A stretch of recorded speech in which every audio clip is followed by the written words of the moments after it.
Cough syrup मामले पर आज शाम 4 बजे केंद्रीय स्वास्थ्य सचिव ने बुलाई बड़ी बैठक।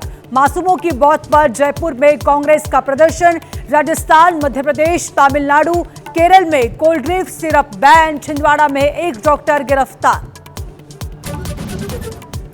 बरेली में हिंसा के आरोपियों पर जारी है बुलडोजर एक्शन। तौकीफ रजा के करीबी डॉक्टर नफीस के बारात घर पर आज भी कार्रवाई जारी। मौके पर भारी फोर्स तैनात। चुनाव आयोग की टीम के बिहार दौरे का दूसरा दिन। सीईसी ज्ञानेश कुमार आज राज्य के चुनाव अधिकारी, मुख्य सचिव और डीजीपी समेत दूसरे वरिष्ठ अधिकारियों के साथ कर रहे हैं अहम बैठक। अक्टूबर में भी आसमानी आफत से नहीं राहत। बिहार में कई इलाकों में भारी बारिश, 10 लोगों की मौत। आज भी रेड अलर्ट जारी। पश्चिम बंगाल के दार्जिलिंग में लैंडस्लाइड, अब तक 7 लोगों की मौत। बढ़ सकता है मौत का आंकड़ा।